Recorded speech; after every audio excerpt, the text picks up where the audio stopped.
መንግስቱ ህገ መንግስት የለውም። ሀገሪቱ ራሴን ችያለሁ ብላ ጎጆ ወጣች ሰሞን ተጽፎ የነበረው ህገ መንግስት ተግባራዊ እንዲሆን የጠየቁ እስር ቤት ተዱሏል። እልፍ ዜጎች ለዓመታት ፍርድ ቤት ሳያቸው መዝገብ ተከፍቶ ዳኛ ጉዳያቸውን ሳይመረምር ለበርካታ ዓመታት በስር እየተንገላቱ አሉ። ምርጫ የሚባል ነገር በሀገሪቱ አይታወቅም። የመንግስት ስልጣን በምርጫ ሳይሆን በመንግስቱ ጡጫ ነው። የመንግስቱ ስልጣን ህጋዊነት ዜጎች በኮሮጆ አፍ በሚያስቀምጡት ድምጻቸው ሳይሆን ለመብታቸው እንዳይጮሁ በሚደቁበት ሰደፍና ፈሙዝ ነው። ሀገሪቱ የምርጫ ስርዓት የላትም። ኢሳያስ እስከ እስትንፋሳቸው መጨረሻ ተመርጧል። ሌላው ዜጎች በመንግስት ከተመረጡ ሃይማኖቶች ውጪ የመምረጥ መብት የላቸውም። ለኤርትራውያኑ የሚያምኑትንና የሚያመልኩትን መንግስትን የሚመርጠው በመንግስት ተለይተው ፍቃድ ከተሰጣቸው ቤተ እምነት ውጪ ዜጎች ቤተ እምነታቸውን ካደረጉ በኮንቴነር እስር ቤቶች ውስጥ ይጣላሉ። የሀገሪቱ ካቢኔ ከተሰበሰበ ቆይቷል። መረጃዎች ከ2018 ጀምሮ የሀገሪቱ ካቢኔ ተሰብስበው አያውቅም ይላሉ። በኤርትራ አንድ ግለሰብ ካቢኔም ፓርላማም ሀገርም ነው። እንደ ሲንጋፖር እናደርጋታለን የተባለችው ኤርትራ እንደ ሰሜን ኮሪያ ሆናለች። ከኢትዮጵያ ጋር ሳለች በልማት የተንደላቀቀችውን ሀገር ኢሳያስ ድባቅ መተዋት ያለም ጭራ አድርጓታል። ህግደፍ ኤርትራን ባህር በር ያላት እስር ቤት አድርጓታል።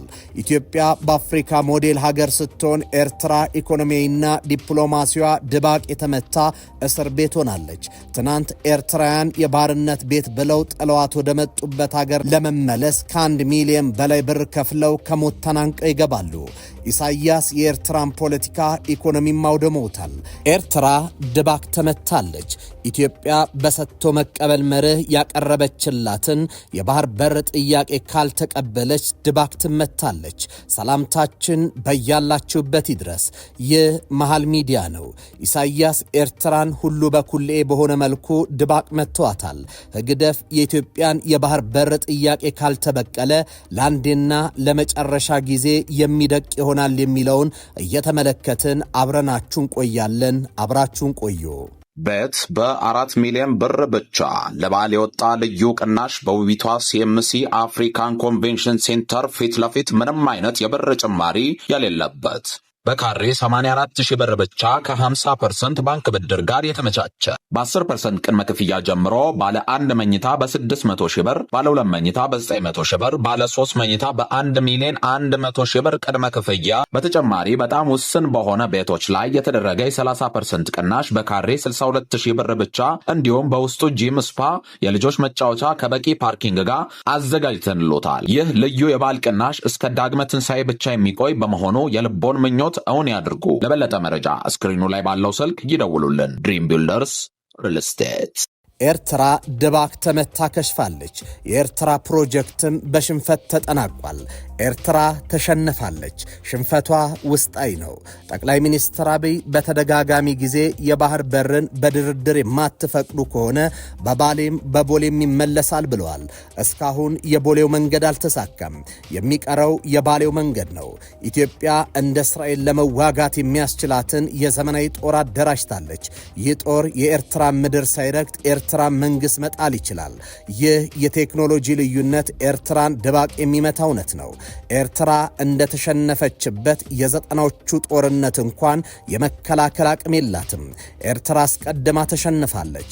ኤርትራ እንዴት ተሸነፈች የሚለውን መመልከቱ የኢትዮጵያንና የኤርትራን መጻኢ ግንኙነት ይወስናል። አንቱ የተባሉ ቀጠናውን ያጠኑ ሊቃውንት የሽንፈቱን አንጋዎች ለመለየት ኤርትራን ፈትሸዋል። የቀድሞ የቢቢሲ አፍሪካ ኤዲተር ማርቲን ፕላውት እንደ ጎርጎሳያኑ አቆጣጠር በ2016 ያሳተመው አንደርስታንዲንግ ኤርትራ ኢንሳይድ አፍሪካ ሞስት ሪፕሬሲቭ ስቴት የተሰኘው መጽሐፍ ኤርትራ ከተስፋ ወደ አምባገነንነት ከልማት ወደ ድቀት ተሸጋግራለች ይላል። ደራሲው መጽሐፉን ኤርትራን በአፍሪካ እጅግ ሚስጥራዊና ጨቋኝ ሀገር በማለት ይፈርጃታል።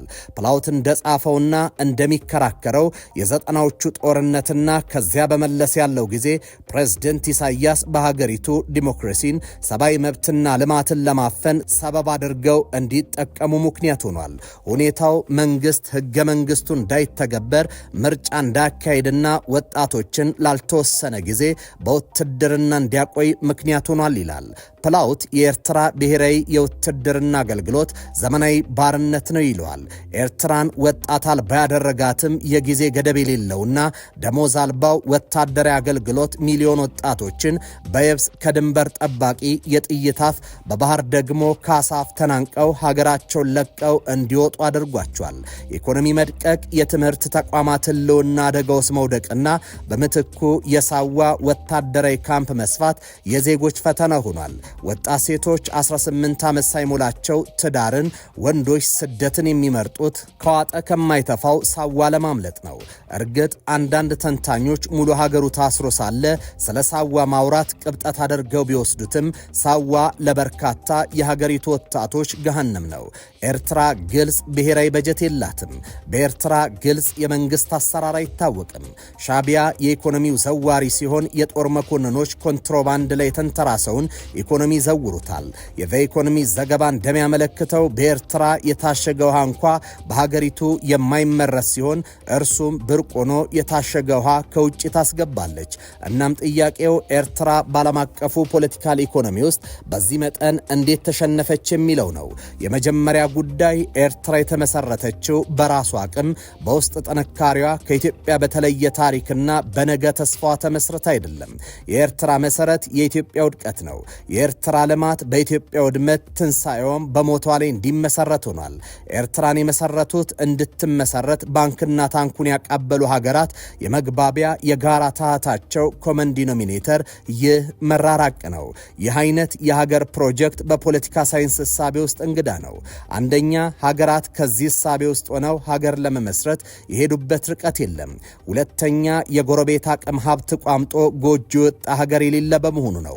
የሁለቱ ሀገራት የኋላ ታሪክ ግንኙነትን ያጠና አካል ሻቢያ በምን ያክል ጥላቻ እንደተፈጠረ ይረዳዋል። በኢህአዴግና በሻቢያ መካከል የተፈጠረው ትልቁ ቁርሾ ሻቢያ ኢትዮጵያን እየዘረፍኩ ልኖር ሲል አይ በፍጹም የመባሉ ጉዳይ ነው። እርግጥ ኢህአዴግ በትግል ወቅት ያነሳቸው የነበሩ ሐሳቦችና ስልጣን እንደተቆጣጠረ የፈጸማቸው የብሔራዊ ጥቅም ላይ የፈጸማቸው ወንጀሎች ዛሬም ኢትዮጵያን ዋጋ እያስከፈሉ ነው። አንዱ የሻቢያ ኢትዮጵያ ቀኝ ገዢ ናት የሚል ትርክት የሻቢያን የሀገርነት ጥያቄ ተቀብሎ ኢትዮጵያን የባህር በር አልባ የሚያደርገው ውሳኔ መወሰን በኢትዮጵያ ብሔራዊ ጥቅም ላይ በታሪክ ውስጥ የተፈጸመ ትልቅ ወንጀል ነው። የዘጠናዎቹ ግጭት መንስኤ ሻቢያ ነጻ ሀገር ከመሰረተም በኋላ ቢሆን በኢትዮጵያ ኢኮኖሚ ላይ እንዳሻይ ለወሰን የማለቱ ጉዳይ ነው። ኤርትራ የግላችን፣ ኢትዮጵያ ግን የጋራችን የሚል ነባሬ እውነት ውሎ አድሮ መቃቃርን ፈጥሯል። እናም ድንገት የሀገራቱ መሪ ፓርቲዎች መቃቃር በወቅቱ ግራ የሚያጋባ እውነት ሆኖ ነበር። ከዚያ አስቀድሞ ሁለቱ ሀገራት ግጭት ለማስወገድ በጋራ ሲሰሩም ነበር። በአፍሪካ አንድነት ድርጅት ውስጥ የጋራ አቋም መያዝና በአንድ የገንዘብ ኖት ነበረም የሚጠቀሙት። እናም በድንገት ሀገራቱ ወደ ክርክርና ጸብ መግባታቸው ዓለም አቀፉ ማህበረሰብ አስደንግጧል። ህዝቡም ቢሆን የመንግስታቱ ሽርክና ተበጥሶ ክርክርና ጠብ ነክሶ ጥይት ለመቀራቀር መድረሳቸው ግር ብሎታል። ነገር ግን የሻቢያ የሀገርነት ስሪት ለጥቅሙ ሲል በኢትዮጵያ ጥቅም ላይ የመንጠላጠል ኢትዮጵያን ከኤርትራ ታገኘዋለች ብሎ በሚያስበው ነገሮች ላይ ደግሞ ኤርትራ የኤርትራውያን ብቻ ትሆናለች። ያኔ ነጻ ሀገር መሆናቸውን ያስታውሱታል። እርግጥ ይህ ጥፋት የሻቢያ ብቻ ሳይሆን ኢህአዴግም ነው። ኤርትራ መገንጠሏን ተከትሎ የሽግግር መንግስት የኤርትራ ኢኮኖሚ ማንቀሳቀሻ ይሆን ዘንድ በወቅቱ ምንዛሬ ትልቅ የሚባለውን ብር ለኤርትራ መንግስት ሰጥቷል። ኢትዮጵያ ለኤርትራ ኢኮኖሚ መንቀሳቀሻ የሚሆን ገንዘብ እስከ መፍቀድ ያለው ውሳኔ ከመስጠት ተሻግራ ሀገሪቱ ብርን የጋራ መገበያ እስከ ማድረግም ደርሰው ነበር። አሰብ የሚገኘውን የነዳጅ ማጣሪያ ኢትዮጵያ በዓመት 21 ሚሊዮን ብር እየከፈለችም ትጠቀም ነበር። ኢትዮጵያ ድፍድፍ ነዳጅ በዶላር አስገብታ ካጣራች በኋላ ኤርትራ በብር ትገዛታለች። አሰራሩ ኢትዮጵያን የሚጎዳ ኤርትራን የሚያፋፋ ሆነ። ኋላ ላይ ኢህአዴግ በጫና ምክንያት ድፍድፍ ነዳጅ ማስመጣቱን አቆሞ የተጣራ ነዳጅ ማስመጣት ጀመረ። ነገሩ ኤርትራን አስቆጣ። ኤርትራ በግዳጅ የራሷን ገንዘብ ናቅፋ መጠቀም ብትጀምርም ብርና ናቅፋ በነፃ እንዲንቀሳቀሱ ምርጫ ነበር። ነገር ግን በኢትዮጵያ እምቢተኝነት ይህ ሳይሆን ቀርቷል። የኢትዮጵያ ጥገኝነት የሚገለጸው በወቅቱ የኤርትራ ኢኮኖሚ ከአጠቃላይ የሀገሪቱ ምርት 40% ከወደብና ከትራንስፖርት የሚገኝ ገቢ ነበር። ሌላው የሀገሪቱ ገቢ ከኢትዮጵያ አሰብ ወደብ ላይ ያለ ነዳጅ ማጣሪያ የወደብ ግልጋሎት የሚገኝ ነው። በወቅቱ 90% በላይ ወደብ ግልጋሎትና 100% የነዳጅ ተጠቃሚ ኢትዮጵያ በመሆኗ ምክንያት ኤርትራ ተጠቃሚ ነበረች። በሁለቱ ሀገራት ምክንያት የወደብ አገልግሎቱ እንዲቆም ሲደረግ የኤርትራ ኢኮኖሚ ተናክቷል። ወትሮም ቢሆን የኤርትራ የሀገርነት ፕሮጀክት በኢትዮጵያ የበላይ በመሆን በሚፈጸም ዘረፋ ላይ የተመሰረተ የኢኮኖሚ ፖሊሲ ላይ መንተራሱ ኤርትራን በአህጉሩ የኢኮኖሚ ጭራ እንድትሆን አድርጓታል። የሀገርነት ፕሮጀክቱ በራስ አቅምና ጉልበት ሳይሆን ኢትዮጵያ በግጭት ውስጥ ጠምቆ በሚፈጠር የኮንትሮባንድ ንግድ ላይ መሰረት መጣሉ ኤርትራ አሁን የሆነችውን እንድትሆን አድርጓታል። ዛሬ ኤርትራ መንግስት ትግል የኢትዮጵያ መንግስት ተቋሚዎችን በማስታጠቅ የሚፈጸም የሆነውም ኢትዮጵያ ኤርትራ ካለችበት ደረጃ ጎትቶ ለመጣል የሚደረግ ትግል በመሆኑ ነው።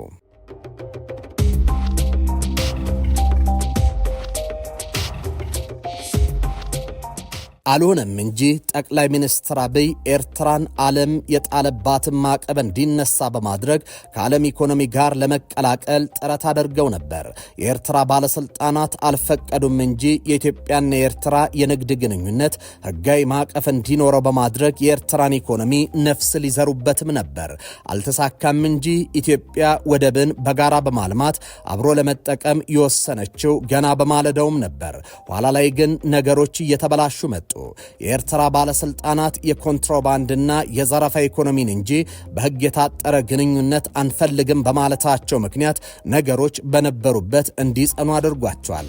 እርግጥ ተንታኞች የኤርትራ ፕሮጀክት የኢትዮጵያን ሀገረ መንግስት ብሔራዊ ጥቅም ላይ ሳንካ እንዲሆን ተደርጎ የተሰራ በመሆኑ ምክንያት የዛሬ ቀለሙን እንዲይዝ አድርጎታል ሲሉ ይከራከራሉ። መሬት ላይ ያለው እውነታም ይህንኑን የሚያሳየው ከኢትዮጵያ ጋር ጸብ የገቡ ሀገራት በሙሉ ኤርትራ የኢትዮጵያ መምቻ አድርገው ሲጠቀሙ ኖረዋል። ከኢትዮጵያ ጋር ቁርሾ የገቡ ሁሉ ኤርትራን የመጠቀሚያ ስል የብረት ዘንግ የሚያደርጓትም በዚህ ምክንያት ነው። ኤርትራ ፕሮጀክትን የፈጠሩ ሀገራት የኤርትራ ቁመና የበለጸገና ለዜጎች ምቹ ሀገርን የመፍጠር ሳይሆን ኢትዮጵያ ምቾት የመንሳት በመሆኑ ነው። ኢትዮጵያ ሰላም የመንሳቱ ፕሮጀክት ዘላቂ የሆኑ ስትራቴጂዎች አሉት። አንደኛው በኢትዮጵያና በኤርትራ መካከል ያለው ዘላቂ የሆነ የድንበር ግጭት ነው። በሁለቱ ሀገራት መካከል የሚፈጠር ዘላቂ ግጭት ኢትዮጵያ ቀና ባለች ቁጥር በጦርነትና በጦርነት ስጋት ውስጥ ለመክተት ታስቦ የተበጀ ማነቁ ነው። ኢትዮጵያ በቀይ ባህር ላይ እንዳትሰለጥን ኤርትራ ትፈልጋለች። የኢትዮጵያ የውስጥ ሰላም ባለፈው 50 ዓመታት ችግር የሆነው በሌላ ሳይሆን በኤርትራ ምክንያት ነው። ኤርትራ የኢትዮጵያን ተቋሚዎች በሙሉ ሰብስቦ እንድታደራጅ የሆነውም ፈጣሪዎቹ የሰጧት ግብር በመሆኑ ነው። የተቃረነ ሐሳብ ያላቸው ከኢትዮጵያ ነፃ እንውጣ እንዲሁም አንዳንዶች ኢትዮጵያ የባህር በር ይገባታል የሚሉ ኢትዮጵያን አማጽያንን ሁሉ ኤርትራ ሰብስባ የምታስተዳድረው ኤርትራ ሀገር ያደረጉ ባዕዳኖች የፈጠሯትም ለዚሁ ስለሆነ ነው። ኢትዮጵያ የውስጥ ችግሮቿን በውይይት እንዳትፈታ፣ ንግግር የሀገሪቱ የፖለቲካ ባህል እንዳይሆን፣ በዜጎች መካከል ድርድር እንዳይካሄድ የሚፈልጉ ባዕዳን ኤርትራን የዜጎች የመልማት የማደግ ፍላጎት አሳክታ የበለጸገች ኤርትራን የመፍጠር ሳይሆን ለኢትዮጵያ ብሔራዊ ጥቅም አደጋ የሆነች ሀገርን ፈጥሯል። ሻዕቢያ የተሸነፈው ይህንን ፕሮጀክት ሲቀበል ነው። ሻዕቢያ የተሸነፈው በቀጠና የውክልና ጦርነት ኤጀንትነቱን ከካይሮና ከሌሎች የኢትዮጵያ ጠላቶች የተቀበለ ቀን ነው። ሻዕቢያ ድባቅ የተመታው የኤርትራ ብሔራዊ ጥቅም የኢትዮጵያን ብሔራዊ ጥቅም የምታሳጣ ኤርትራ እንድትፈጠር ሲወስን ነው። ኢትዮጵያ ነጻነት ቀንዲል የቀኝ ገዢዎች ድል ያደረገች መሆኗ ነጻነቷን ቢያጎናጽፋትም ከባህር በር እንድትነጠልና በተዘጋ ቤት ውስጥ ትኖር ዘንድ የተወሰነባት ሀገር እንድትሆን በቀኝ ገዢዎች በብዙ ተለፍቶበታል። ኤርትራ የቀኝ ገዢዎች ስሪት ናት። የራሷ ፕሮጀክት የሌላት ቀኝ ገዢዎች ከኢትዮጵያ ጋር በጦር ሜዳ ላይ ያጡትን ድል ኢትዮጵያን ከባህር ለመነጠል ኤርትራን የመከላከያ አጥር በፈር ዞን አድርገው ለመፍጠር ያሰቡ ፕሮጀክት ውጤት ናት። ኢህአዴግ ትልቁ ጥፋት የነበረው ለጸረ ኢትዮጵያ ኃይሎች አጀንዳ መንበርከኩ ነው። የግዛት አንድነትን አለማክበሩ፣ የኤርትራን የሀገርነት ጥያቄ እውቅና እንዲሰጥ መማጸኑና የባህር በርን በግፍ አሳልፎ መስጠቱ በኢትዮጵያ ላይ የተፈጸመ ትልቁ ወንጀል የሆነውም በዚህ መነሻነት ነው። ከሁሉ የከፋው የአልጀርስ ስምምነት መሰረትን የቀኝ ግዛት ውሎች ማድረጉ በሀገር ላይ የተፈጸመ መንግስታዊ ክህደት ያደርገዋል። ጠቅላይ ሚኒስትር አብይ አህመድ የቀኝ ግዛት ውሎች በአባይም ሆነ በቀይ ባህር ላይ አንቀበልም ሲሉ የቅኝ ገዢ ሌጋሲ አይቀጥልም በሚል እሳቤ ነው። ታሪክ እንደሚያስረዳን የኢትዮ ኤርትራ የድንበር ኮሚሽን ድንበር ለማካለል የተጠቀማቸው የ1900፣ የ1902 እና የ1908 እንደ አውሮፓውያን አቆጣጠር የቀኝ ግዛት ስምምነቶች በበርካታ ህጋዊ ምክንያቶች ዋጋ ቢስ ሙት ህጎች ነበሩ። ዓለም አቀፍ ልማዳዊ ህግ መጣስ ሌላኛው ምክንያት ነው። ጣሊያን በ1935 እንደ አውሮፓውያን አቆጣጠር የኢትዮጵያን ሉዓላዊነት በመተላለፍ በወረረችበት ወቅት እነዚህ ስምምነቶች በከፍተኛ ደረጃ በመጣሷ ምክንያት ቀዳማዊ ኃይለ ሥላሴ ጄኔቭ ተገኝተው በመንግስታቱ ሸንጎ ባደረጉት ታሪካዊ ንግግር በዓለም አቀፍ ልማዳዊ ህግ መሰረት ስምምነቶቹ በኢትዮጵያ በኩል ውድቅ የተደረጉ መሆኑን ገልጿል። የጣሊያን መብቷን መተው ከሁለተኛው የዓለም ጦርነት በኋላ በ1947 የተፈረመው የሰላም ስምምነት ጣሊያን በአፍሪካ የነበሯትን የቀኝ ግዛት መብቶችና ጥቅሞች በሙሉ እንድትተው አድርጓል። ይህም በ1990ዎቹ ስምምነቶቹን ዋጋ ቢስ አድርጓቸዋል። የተባበሩት መንግስታት ጠቅላላ ጉባኤ ውሳኔ 390 ቁጥር 5 ዋጋ ያጡ የቀኝ ግዛት ስምምነቶችን በመተካት ለኢትዮጵያ የባህር በር መብትና ለቀጠናው ደህንነት ዋስትና እንዲሆን የተዘጋጀ የበላይ ህግ ስርዓት ነው።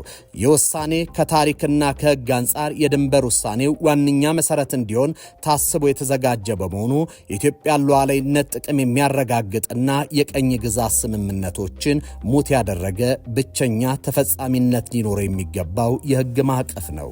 ጠቅላይ ሚኒስትር አብይ ባለፈው ከስልጣን የመጀመሪያቸው ቀናቸው አንስቶ ሲጠየቁ የነበሯቸው ጥያቄዎች እኚህ የፍትህ ውልቃቶችን የማከም ነው። የቀኝ ግዛት ውሎች በአባይም በቀይ ባህርም ያለመቀበልና ኢትዮጵያ ተፈጥሮ ከወሰነላት የባህር በር ላይ እንድትሰየም የማድረግ ነው። ጠቅላይ ሚኒስትሩ ተሳክቶላቸዋል።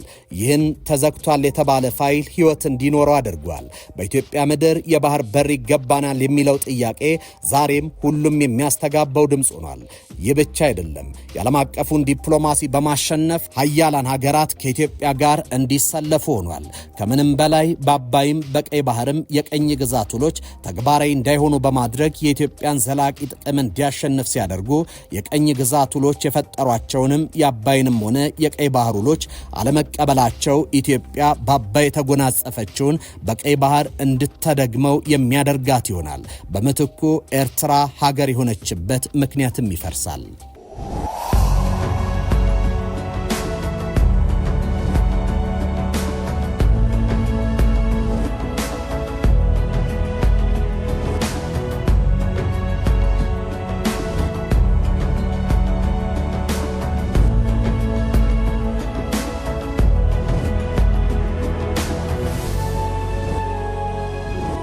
ሚሊዮን% እርግጠኛ ነኝ ኢትዮጵያ ተዘግታ አትኖርም። ማንም ፈለገም አልፈለገም።